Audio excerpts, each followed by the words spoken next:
Ya, Assalamualaikum warahmatullahi wabarakatuh.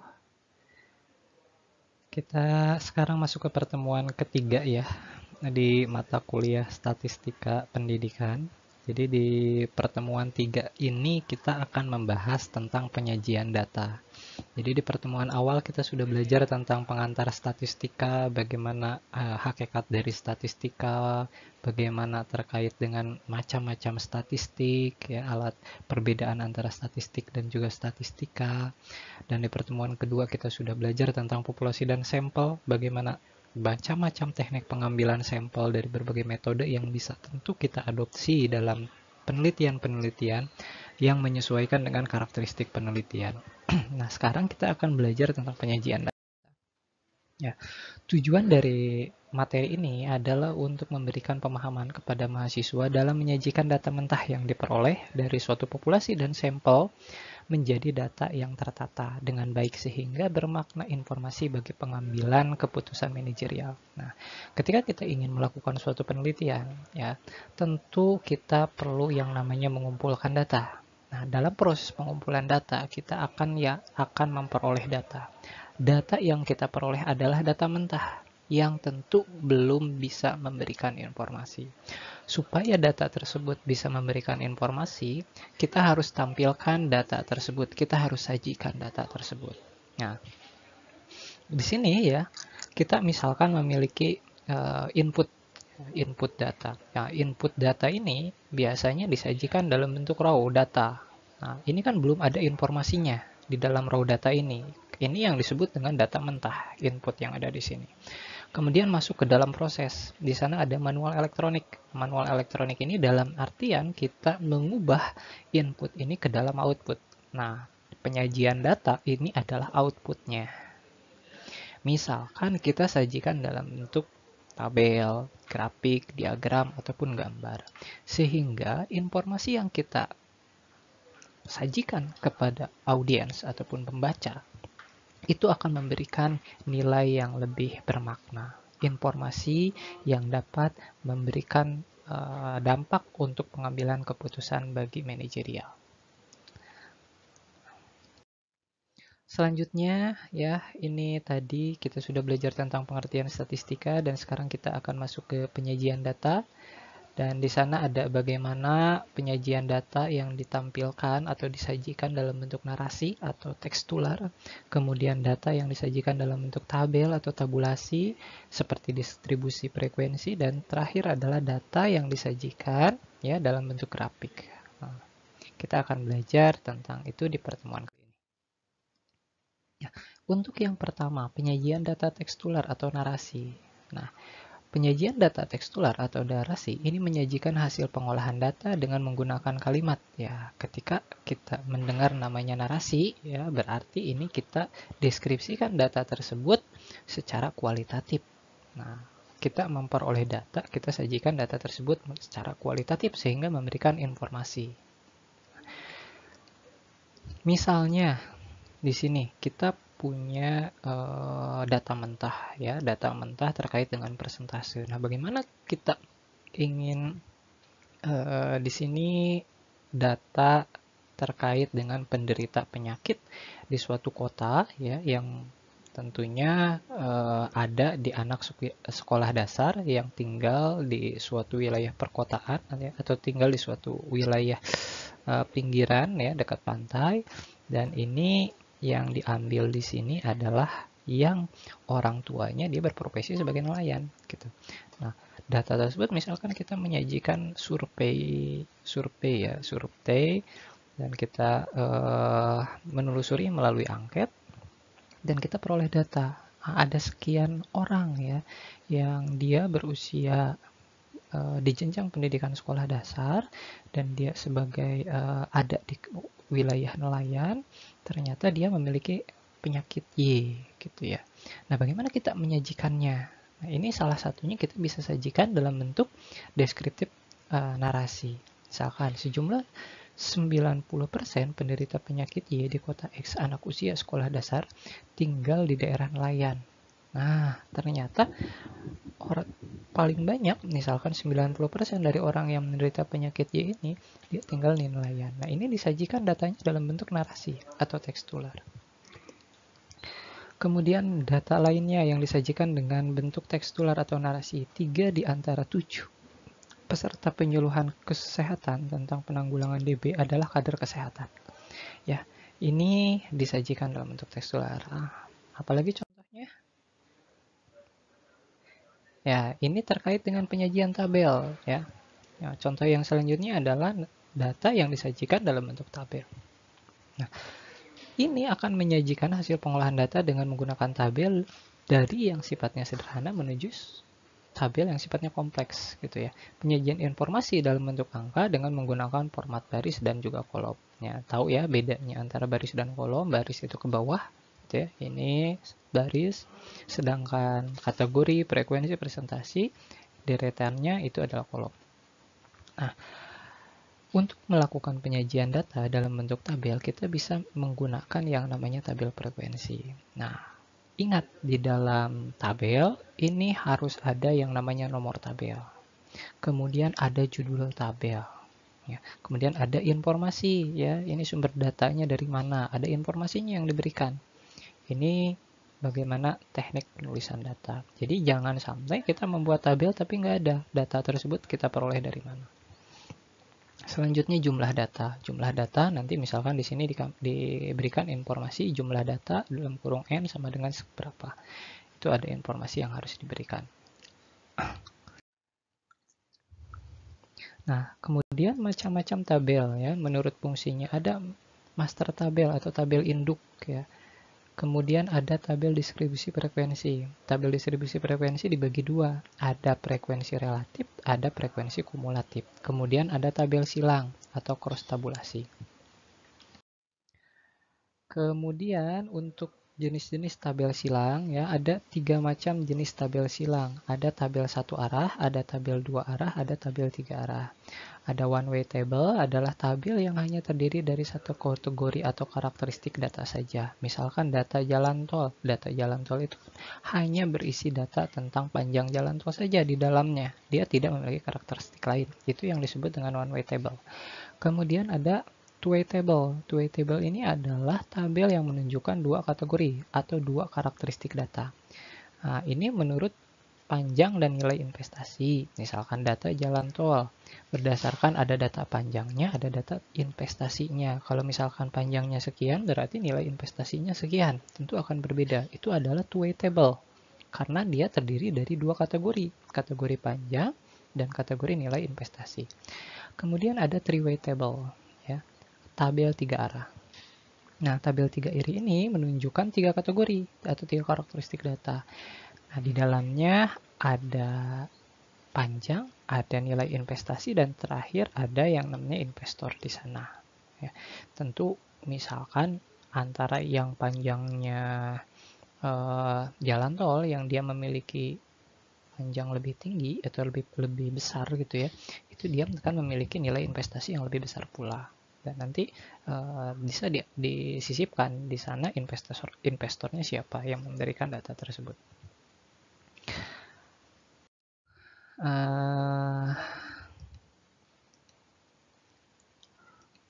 Nah, selanjutnya adalah distribusi frekuensi ya. Distribusi frekuensi. Nah, di sini distribusi frekuensi dapat didefinisikan sebagai pengelompokan data ke dalam beberapa kategori yang menunjukkan banyaknya data dalam setiap kategori. Nah, setiap data ini tidak dapat dimasukkan ke dalam dua atau lebih kategori. Nah, nanti kita akan lihat distribusi frekuensi contohnya. Ini adalah contoh dari distribusi frekuensi. Ya. Tadi kan sudah dibedakan. Distribusi frekuensi itu ada yang distribusi frekuensi relatif, ada yang kumulatif. Nah, kumulatif ada dua. Ada yang kumulatif kurang dari, ada yang kumulatif lebih dari. Nah, misalkan ini adalah untuk data yang diskrit ya. Ini adalah untuk data yang diskrit. Data yang diskrit dalam artian dia memiliki batasan kategorinya. Misalkan dari tingkat tamat SD sampai dengan perguruan tinggi. Setelah jenjang perguruan tinggi ada lagi nggak jenjangnya? Nggak ada. Makanya datanya kita sebut sebagai data diskrit. Nah, di sini ada tabel tingkat pendidikan, ada jumlah. Misalkan yang tidak tamat SD Ini adalah sebaran lansia berdasarkan pada tingkat pendidikan. Yang tidak tamat SD itu ada 570 orang. Nah, ini frekuensi kumulatifnya. Ternyata setelah diurut, ini 34,55%. 34,55% ini adalah distribusi relatifnya. Ini berdasarkan perhitungan. Nanti di bagian penyajian, di bagian ukuran pemusatan data, kita akan belajar lebih khusus tentang bagaimana cara membuat distribusi frekuensi relatif dan juga kumulatif. Selanjutnya ya, untuk frekuensi kumulatif juga sama ya. Frekuensi kumulatif kalau misalkan ini biasanya dihitungnya dari atas ke bawah. Ini kebalikannya ya. Kalau misalkan yang ini dari atas ke bawah, ini dari atas ke bawah ya, nilai kumulatifnya. Ya kan, ini nilai relatif. Nanti kita akan belajar tentang cara membuatnya di pertemuan minggu depan.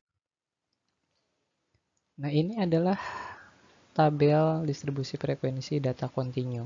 Nah, kenapa disebut kontinu? Kontinu itu kan berlanjut ya. Dia memiliki umur, itu kan tidak, umur seseorang itu tidak ada batasannya gitu. Kita nggak tahu umur seseorang, bisa sampai 100, bisa sampai 100 lebih. Kita nggak tahu batasannya, sehingga di sini lebih dari 80. Nah, karena umur dia merupakan tidak memiliki batasannya, kita kategorikan umur tersebut sebagai data kontinu. Nah, kalau misalkan data kontinu nanti tabelnya beda gitu ya. Ya, ini contoh dari penyajian data dengan menggunakan tabel ya, baik itu menurut data tabel distribusi frekuensi relatif maupun juga yang kumulatif. Kemudian penyajian data yang selanjutnya ini adalah tabel silang ya. Ini kalau misalkan yang sering membaca jurnal-jurnal nasional ataupun jurnal internasional ya, artikel-artikel ilmiah, ini pasti tidak tidak asing dengan yang namanya istilah seperti ini. Misalkan ya, sifat organoleptik. Organoleptik itu adalah sesuatu yang dapat kita amati ya, ada warna, aroma, rasa, tekstur gitu ya. Misalkan ada yang formulanya 1. Formulanya 1 itu dia yang dibuat katanya dari crackers minyak sawit merah. Kemudian yang dibuat dari crackers plain ya. Kemudian ada nilai P. P itu adalah probabilitasnya. Ternyata datanya adalah 4,03, ini 0,76. Nah, biasanya ya, ini ada keterangan biasanya di bawah tuh. Ada keterangan data tersebut nilainya dari apa. Plus minus itu dia merupakan pembatas untuk data yang ada di dalam tabel tersebut. Yang selanjutnya adalah langkah-langkah membuat tabel distribusi frekuensi. Yang pertama, kita memiliki data ya. Kita memperoleh data, melakukan pengumpulan data dan memperolehnya. Hal yang pertama harus dilakukan adalah mengurutkan data tersebut. Kemudian setelah diurutkan, kita membuat kategori atau kelas data. Kemudian kita menentukan interval data. Yang selanjutnya kita melakukan penturusan ya. Penturusan itu nama lain dari tabulasi untuk memasukkan nilai ke dalam interval kelas. Nah, pertama mengurutkan data. Dari data yang terkecil kita urutkan ke dalam data yang sebaliknya, dari data yang terkecil ke yang terbesar atau sebaliknya. Yang jelas datanya itu harus mengurut gitu. Tujuannya adalah untuk memudahkan dalam melakukan perhitungan pada langkah ketiga nanti ya. Nah, misalkan kita punya datanya ini sudah diurutkan ya dari nilai yang terkecil ya sampai dengan yang terbesar, atau bisa ya dari yang terbesar atau yang sampai dengan terkecil. Itu tidak tidak ada aturan jelas yang jelas, datanya itu harus mengurut baik itu dari yang kecil ke besar ataupun yang besar ke kecil. Selanjutnya yang kedua adalah membuat kategori atau kelas data ya. Membuat kategori atau kelas data ini tidak ada aturan pasti berapa banyak kelas. Banyaknya kelas itu dibuat sesuai dengan kebutuhan. Namun kita dapat menggunakan juga aturan Stargess ya. Aturan Stargess di mana jumlah kelas ya itu sama dengan 1 ditambah 3,322 log n. N ini adalah jumlah datanya. Misalkan jumlah datanya ada 20, berarti 1 ditambah 3,322 log 20. Log 20 itu adalah 1,301. 1,301 dikali 3,322. Nilainya adalah 4,322 ditambah 1 berarti 5,322. Nah, berarti kurang lebih datanya ada 5 ya. Kita bulatkan. Kemudian interval kelas. Nah, tadi kan kita sudah mengurutkan data dari nilai terbesar ke nilai terkecil. Tujuannya adalah untuk memudahkan kita pada tahap menentukan interval kelas. Kalau misalkan sudah diurutkan, kita bisa menentukan mana nilai terbesarnya, mana nilai terkecilnya. Nah, untuk menentukan interval kelas itu yang mana sih? Interval kelas itu adalah jarak dari setiap kelas. Misalkan, untuk kelas 1 nilai paling kecilnya dari 50. Nah, 50 itu datanya sampai berapa angkanya? Apakah sampai 55, apakah sampai 60? Itu kita tidak bisa sebebas itu, ada aturannya. Nah, itulah yang disebut dengan interval kelas. Nah, aturannya untuk menentukan interval kelas itu berapa panjangnya. Interval kelas tersebut adalah dengan cara menghitung selisih antara nilai terbesar dikurangi nilai terkecil dibagi dengan jumlah kelas. Gitu ya. Nilai terbesarnya berapa, nilai terkecilnya berapa dibagi dengan jumlah kelasnya. Nah, misalkan di sini kita dari data yang tadi ya, nilai tertingginya setelah kita urutkan itu adalah 9.750, sedangkan nilai terendahnya adalah 215. Berarti 9.750 dikurangi 215 dibagi dengan 5. 5 itu adalah banyak kelasnya. Tadi nilai K ya yang sudah kita hitung rata-ratanya kan 5,3 sekian ya. Kita rata-ratakan menjadi 5. Berarti 9.750 dikurangi 215 dibagi dengan 5. Nilainya adalah 1.907. Nah, jadi jarak antara kelasnya itu dari nilai terendah dan nilai tertinggi dalam satu kelas itu adalah 1.907. Ini dicatat ya. Nah, 1907 itu kita masukkan di sini. Tadi kan kita punya 215. 215 tadi katanya sudah dihitung 1907. 215 ditambah 1907. Nilainya berapa? 2122. Nah, kita sudah masukkan 2122. Setelah 2122 kita tambahkan 1. Ini adalah untuk kelas yang kedua. 2123. Ditambah lagi 1907 nilainya 4030. 4030 ditambah 1 4031. 4031 ditambah 1907 5938. Terus ya seperti itu sampai dengan berapa? Kelas kelima, karena tadi banyak kelasnya itu ada 5. Kita lihat nilai maksimalnya ini kan tadi 9750 ya, nilai paling tingginya. Nah, karena nilai paling tingginya 9750 ya, kita sudah bisa merangkum semua kelas. Ya, karena kelas berakhir di sini di kelas kelima. Jadi tidak ada kelas ke-6 karena nilai maksimalnya sudah terlampaui. Dan banyak kelas pun tadi kita lihat dia jumlahnya ada 5. Nah, nanti ketika ada data, misalkan data pertama yang rentangnya 215 sampai 2122, nanti dicari ada berapa angka, kita buat turusnya, itu bisa gitu. Sehingga menjadi tabel distribusi frekuensi. Nah, sehingga menjadi tabel distribusi frekuensi. Nah, ini kita lihat ya. Misalkan dari rentang 215 sampai 2122 ada berapa? Kita buat turusnya. Nah, 5, 10 ya. 10 ditambah 4 berarti 14, tulis. Di sini ada berapa? Ada 3, tulis 3 gitu. Sehingga kita punya data ini. Bagaimana cara membacanya? Ini memberikan informasi kepada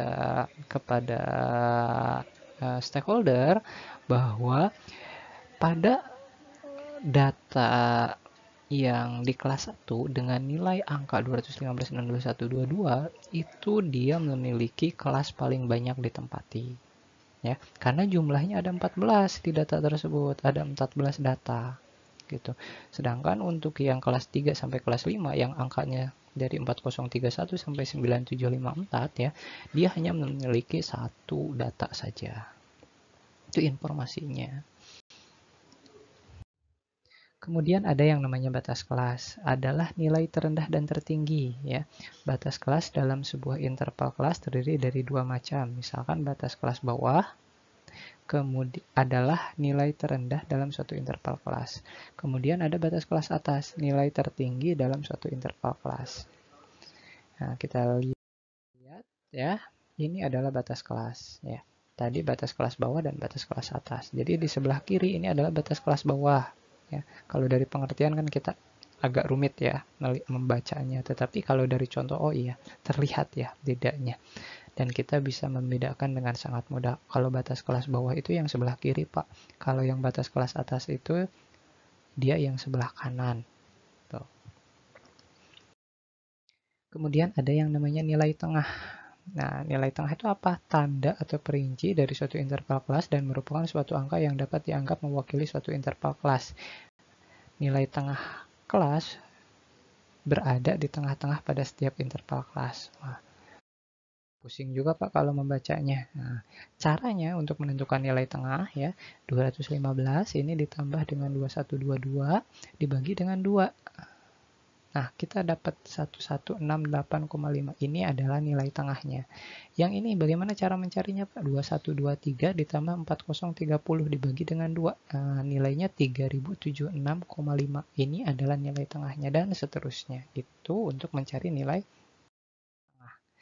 Kemudian tipe kelas atau class boundaries. Nilai batas antara kelas yang memisahkan nilai antara kelas 1 dengan kelas lainnya. Penjumlahan nilai atau kelas dengan nilai bawah kelas diantaranya dan dibagi 2. Ya. Nah, ini tadi nilai tepi kelas ya. Jadi cara mencarinya 2122 ditambah dengan 2123 dibagi dengan 2. Jadi nilai pertengahan antara batas kelas atas sama batas kelas bawah. 2122 ditambah 2123 itu nilainya ini kurang ini ya, kurang angka, harusnya 2122,5. Nah, ini kan ke sebelumnya ya. Kalau ini diperoleh dari mana? 215 ditambah 214 dibagi dengan 2. Nilainya adalah 214,5. Kalau yang ini diperoleh dari 2122 ditambah 2123 dibagi 2, nilainya 2122,5. Begitupun seterusnya ya. Kemudian ada distribusi frekuensi relatif dan kumulatif. Distribusi frekuensi relatif membandingkan frekuensi masing-masing kelas dengan jumlah frekuensi total dikalikan 100%. Tujuannya adalah untuk memudahkan membaca data secara tepat dan tidak kehilangan makna dari kandungan data. Nah, menunjukkan seberapa besar jumlah frekuensi pada tingkat kelas tertentu. Ini adalah untuk distribusi yang kumulatif. Dan selanjutnya diperoleh dengan menjumlahkan frekuensi pada kelas tertentu dengan frekuensi kelas selanjutnya. Nah, frekuensi kumulatif terdiri dari frekuensi kumulatif kurang dari, kemudian frekuensi kumulatif lebih. Nah, pertama ya, untuk yang persen frekuensi kumulatif, kita mencari dengan melihat jumlah datanya. Nah, bagaimana cara melihatnya? Ini jumlah datanya kita jumlahkan ya. 14 ditambah 3, 17. 17 ditambah 1, 18. Tambah 1, 19. Tambah 1, 20. Berarti nilai total datanya adalah 20. Kita ingin mencari persentasenya di frekuensi relatifnya. Frekuensi relatifnya. Berarti cara mencarinya adalah, kenapa bisa dapat 70%? 14 dibagi dengan jumlah total datanya. Jumlah frekuensinya. Total frekuensi itu ada 20. 14 dibagi 20 dikali 100%, itu nilainya adalah 70. Ini pun sama, 3 dibagi 20 dikali 100%, nilainya 15%, dan juga seterusnya. Ya. Kemudian ada frekuensi kumulatif kurang dari ya. Untuk frekuensi kumulatif kurang dari 0 ditambah 0 ya, ini sama dengan 0. Ini dari mana Pak kok nilainya 0 gitu ya. Ini karena data sebelumnya itu nggak ada datanya. Kemudian di data data dia gini. Dari nilai tepi kelasnya, pertama kita tentukan dulu nilai tepi kelasnya. Nilai tepi kelasnya kan 214,5 ya. Nilai tepi kelasnya. Nah, kita cari data apa yang dia memiliki nilai kurang dari 214,5 karena ini kurang dari. Nah, tentu kan nggak ada karena datanya kita mulai paling kecil itu adalah 215. Tentu ini 0 nilainya ya. Kemudian yang selanjutnya, yang ini. Nilai tepi kelasnya berapa? 2122 ditambah 2123 dibagi 2, 2122,5. Nah, ini datanya ini. Kemudian setelah kita peroleh, kita cari data apa yang dia memiliki nilai kurang dari 2122,5. Ya tinggal dicari ke yang tadi, itu yang rentangnya dari 215 sampai 2122. Tentu kan yang 14 tadi. Tadi kan yang rentangnya 215 sampai 2122 itu jumlahnya 14. Berarti 0 ditambah 14 sama dengan 14. Kemudian cari lagi jumlah data yang dia 4 kurang dari 4030,5. 4030,5. Nah, jumlahnya kan tadi ada 3 ya. Yang dia memiliki rentang 4031 sampai dengan 5938. Itu rentangnya ada 3. Berarti 3 ditambahkan dengan angka sebelumnya. Karena kan kurang dari 4030,5. Nah, di data ini ada 3, sebelumnya ada 14. Berarti 14 tambah 3, 17. Gitu. Di data ini ada 1. 1 ditambah 17 ditambah 1 ditambah 3 ditambah 14. Nah, itu nilainya adalah 18. Gitu dan seterusnya ya. Kemudian yang ini misalkan, tadi kan ini datanya ya, frekuensinya yang ada di rentang ini. Ini kan ada 4 ya. Ada 4 gitu ya. Di rentang ini ada berapa tadi? Di rentang ini. Maksudnya rentang ya. Saya buat tabel misalkan di sini adalah frekuensinya ya. Frekuensinya di tabel frekuensi ini kan ada 14 ya. Ada 14 tuh. Kemudian di sini itu ada 3 ya. Kemudian di sini ada 1 rentangnya ya. Nah, jadi cara mencarinya mudah. Data apa yang dia kurang dari 214,5? Nah, ini kita ingin mencari ini. Ya 0 lah, karena datanya mulai dari 215. Kemudian data apa yang dia kurang dari 2122,5? Ada berapa datanya? Ya, tinggal dilihat aja. Data sebelumnya 14. 14 tulis. Data apa yang kurang dari 4030,5? Bagaimana cara menghitungnya? 14 ditambah 3, 17. Data apa yang dia kurang dari 5938,5? Berarti 1 ditambah 3 ditambah 14, 18.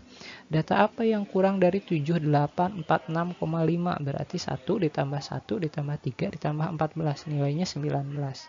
Data apa yang kurang dari 9754,5? Berarti 1 ditambah 1 ditambah 1 ditambah 3 ditambah 14. Nilainya adalah 20. Nah, itu cara mencari data kumulatif kurang dari.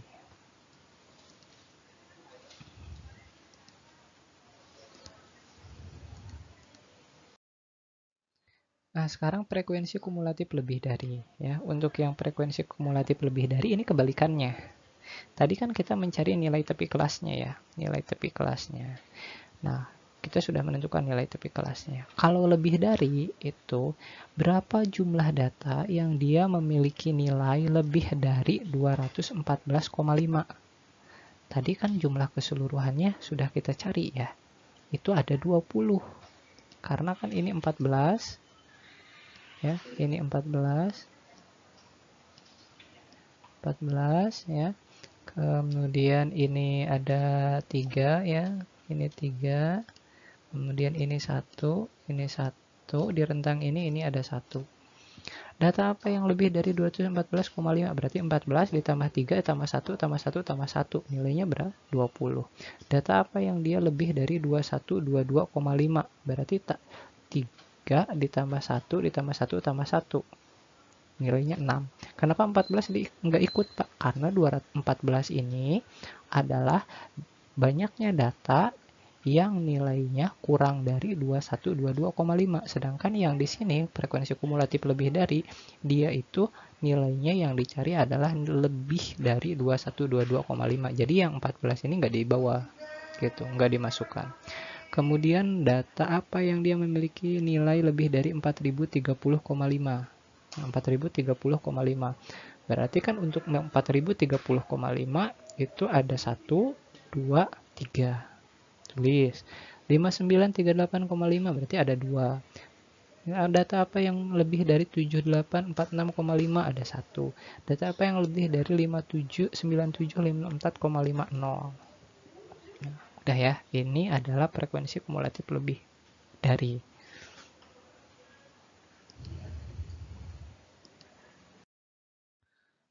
Nah, sehingga kita bisa membuat data tersebut, menyajikannya dalam bentuk seperti ini. Ya, dalam bentuk menyajikannya seperti ini penyajiannya. Ini tabel distribusi kurang darinya, ini tabel frekuensi lebih darinya. Nah, biasanya kalau misalkan dia memiliki kelasnya jumlahnya 5, itu tabel distribusinya akan dia memiliki baris 6. Karena tadi ada data yang harus kita tambahkan, ada baris yang harus kita tambahkan. Kemudian ada distribusi frekuensi relatif. Nah, untuk distribusi frekuensi uh, relatif ya, ini cara mencarinya kita misalkan memiliki interval kelas. Kemudian kita memiliki batas kelas. Batas kelas itu adalah nilai paling bawah dan nilai paling rendah. Kemudian kita punya nilai tengah. Kemudian kita punya frekuensi. Nah, frekuensi relatif berarti ya, itu kita melihat persentasenya. Cara menghitung 5 dari mana? 3 dibagi 60 ya. 3 dibagi 60 dikali dengan 100. 3 dibagi 60 itu nilainya adalah 0,05. 0,05 dikali dengan 100 berarti 5%. Ini nilainya. Begitupun ke bawah ya, sama 4 dibagi 60 dikali dengan 100. Itu cara membuat di tabel distribusi frekuensi relatif. Pada intinya yang ingin disajikan dalam mata kuliah statistika, terutama dalam materi penyajian data ini, adalah bagaimana setiap data ini kita sajikan dan bagaimana cara penyajian yang cocok. Tentu setiap karakteristik itu akan berbeda. Untuk data misalkan yang disajikan dalam persentase ya, itu lebih akan mudah dibaca oleh atau dipahami ketika disajikan dalam bentuk diagram pen ya, dimana dalam diagram pen ini bisa disajikan distribusi data yang lebih mudah untuk dipahami karena menyajikan proporsi dari suatu data dalam bentuk persentase. Kemudian ketika kita punya data nilai misalkan, itu misalkan mau kita sajikan dalam bentuk tabel data frekuensi, itu lebih enak gitu dibandingkan dengan kita sajikan dalam bentuk diagram pen. Itu diagram pen tentu akan susah gitu karena hanya akan menyajikan jumlah gitu. Kecuali kita sajikan dalam bentuk persentase, berapa persen dia yang memiliki nilai antara 80 sampai 100 gitu. Itu adalah lebih mudah disajikan dalam bentuk itu. Jadi ya nanti ya setelah saya perkuliahan ini silahkan dipelajari bagaimana cara penyajian data. Kita lanjutkan diskusi melalui e-learning. Terima kasih. Demikian perkuliahan kita hari ini. Terima kasih atas perhatiannya. Assalamualaikum warahmatullahi wabarakatuh.